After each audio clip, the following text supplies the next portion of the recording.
Welcome. Please. Thank you. Delight us with your mathematical prowess. For those of you who don't know me, my name is Jacqueline O'Donnell. I am the CEO and founder of Math Refresh Education Company. And this morning, I am going to be talking to you about how mathematical functions describe life. And thank you so much for making the introduction of sinusoidal waves so early in the morning, because we are talking about parabolas today. So whether or not you know it, I guarantee that you've already done math this morning. So if your alarm went off, did you lay in bed calculating how many snoozes you could get in? Was it one or maybe even two? Did you wash your hair with a 1-to-1 ratio of shampoo to conditioner, or do you do 2-to-1? Does the idea of your shampoo bottle going through quicker than your conditioner bottle panic you too? We were just talking about this. We like for them to be even. Or if you escaped actually doing the math, I am confident that you encountered it on your way here. So did you use your mascara wand this morning? Because that is a logarithmic spiral that put on that application so smoothly. Did you stop at a 4-way intersection? Because the streets are perpendicular lines, all right angles, which help to create some semblance of organization of traffic. So just some ideas of where we're already encountering math in our day-to-day. But oftentimes when I tell people that I'm a mathematician and that I founded a math tutoring company, I get one of two responses. Either, oh my God, you probably could have tutored me back in the day. I'm so bad at math. Or, oh, that's awesome. I was really good at math in school. And that's about it. It goes no other way. And I don't know how else it could go. If somebody told me they were a chemist, I would be like, oh my God, I'm so bad at chemistry too. So I would share similar sentiments. But what's mainly stood out to me is the duality of the conversation being that you're either really good or really bad at math. And I think most people are judging this based on either a grade that they earned or some adult in their lives deeming them as being good or bad very early on. And it sometimes carries that tone of being either smart or dumb. Not something that I personally agree with. I think it's an incongruent comparison, pun intended. That's right. And so while math at the surface is obviously numerical, and we as mathematicians love to measure things in all sorts of ways, it's not just in the percent grade earned or the grade point average that makes us a mathematician. It's the ability to recognize, reason with, and interpret patterns. It's about understanding the behavior of functions, being able to manipulate them in a controlled environment, and to make predictions based off of your findings. So, for example, I told you we were going to look at parabolas today. Quadratic function. So we can look at this quadratic function and describe it by its roots, its vertex, its horizontal and vertical stretches, its shifts, periods of increase, decrease, negative, positive, all stuff that I'm sure that you haven't touched in decades, and that's fine. All very advanced algebra topics, and we'd have a solid description of this quadratic, and somebody could take that description and reproduce it and have a good semblance of what we're looking at on this page. But we could also look at the behavior of this quadratic function and contemplate how it mimics our human behavior, maybe even our own behavior.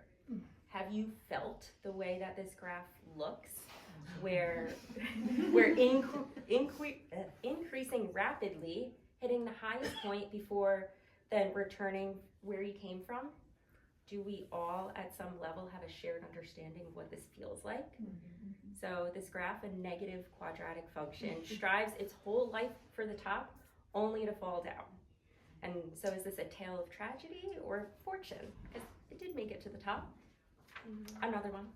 We have exponential growth functions. This kind. Thank you so much. That way. They are defined by their slow increase in the beginning, followed by very rapid growth. So how often have we experienced this feeling of coming from nothing but gradually getting higher? How do you measure your progress? Where in life are you currently on this journey? Are you in the beginning stages or are you about to pop off? Hard to say. I learned this from my students. And then last one. Keep going. You keep going. Okay. Keep going. Perpendicular lines. Oh, wait. So what about this set of lines? The two lines form right angles with slopes that are negative reciprocals of each other, which we know means perpendicular lines. We all knew that, I'm sure. Maybe, no. Just at some point in my time. Yeah. So the fact is that perpendicular lines meet once and then they never meet again. So on any given day, how many times do we meet people in passing, like maybe online at crew coffee, in the grocery store, or in the waiting room? And how do we behave in those encounters? If we knew that this was our only chance to meet somebody for the rest of our lives, would we behave any differently? It is also important to note that this is an example of a non-function, so make of that what you will.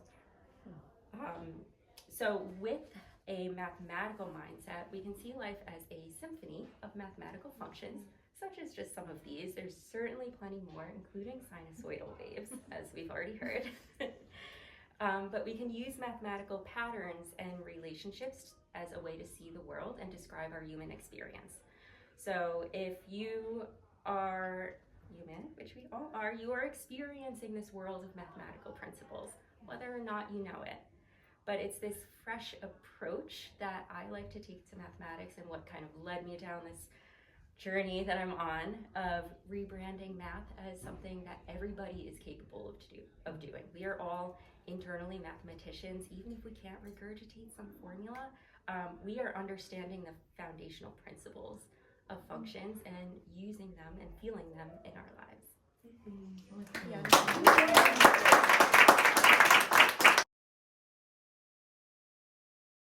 I'll just make a comment. So I was the person that hated math in school, and I wish that you were my teacher because you made me sound really fun. Thank you.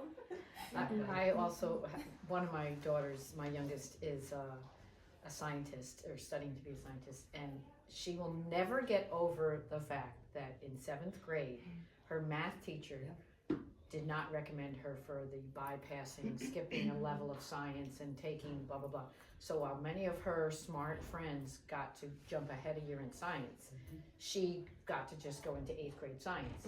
And she and one of her close friends, who is also a little science geek, who now has a PhD in chemistry. My daughter's in Switzerland getting a PhD in cancer cell biology. Wow. And I keep telling her, you need to let Mr. Phillips know where you are. But it's also okay that Mr. Phillips didn't recommend you to skip a year in science because your math was a struggle.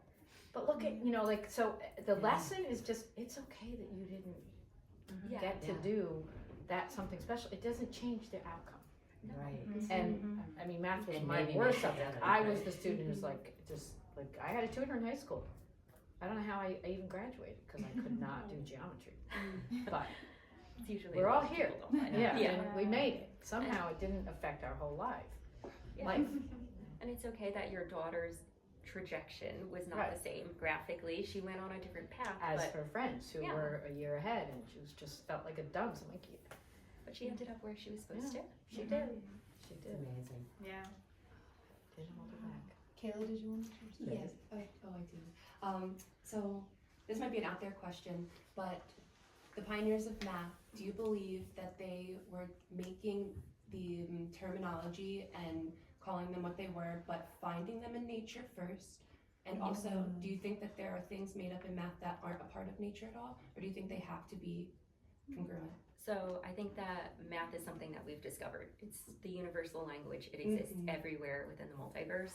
It's something that we as humans are still discovering today and putting names to. So it's we project our own ideas onto it by naming it, but it's something that we are still actively discovering. Right on. So it's always coming from nature. It's always coming from discovery rather than, because part of it would be to make the predictions. So I wasn't sure if after years and years of study that scientists and mathematicians maybe made their own way and theories and hypothesized that this could be a way to answer this or that could be a way to answer that.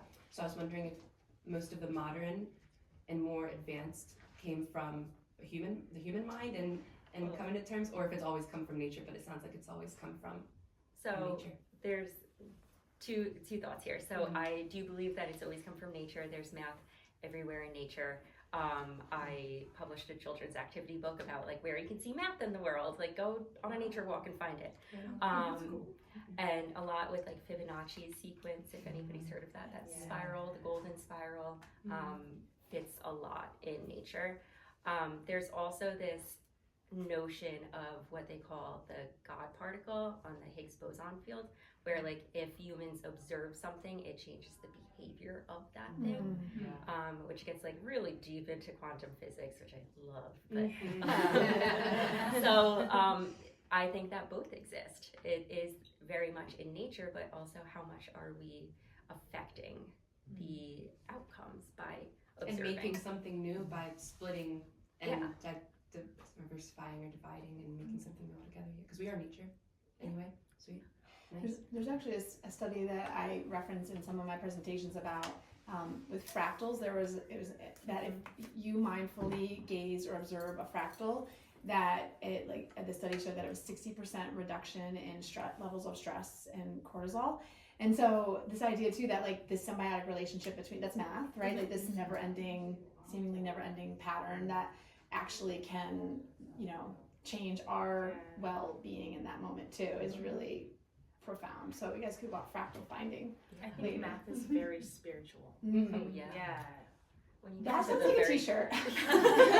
when you get to the Yeah, it core does. Yeah. of like calculus, you're like, wow, it all Because makes it sense. is all around us, and I think for me, I think math and physics and spirituality is like the same. We're talking about the same thing. We're trying to understand the same thing. Yeah. I think math is magical. We have a Venn diagram of all three of us Yeah. conjoining for the same idea. Yeah, but somehow clashing.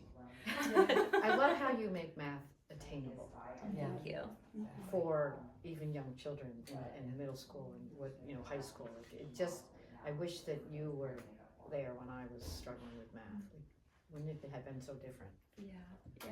Does your business work with a particular demographic or like age So- demographic? So my business does private tutoring for K through 12 plus. Sometimes we get some adult learners, but we cover the whole spectrum of grade school. And how many tutors do you have working for you now? So I have 5 tutors.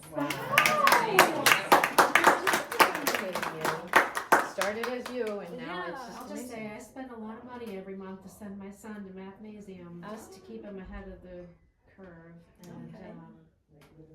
And he went to the plays the other day, and I said, "Tell him what you're working on in school, because you can just keep on track with what they're doing instead of the curriculum at the plays." And he said, "I did that today. It was like variable equations, which I don't really remember. I was pretty good at tutoring him before 6th grade. And I think I capped out at 5th grade maybe, but he's like, they didn't have anything like that. They didn't have any practice pages or anything. That's weird. As soon as you don't intersect with the place you're paying a ton of money to for tutoring, I think you have to find something else." Need to refresh.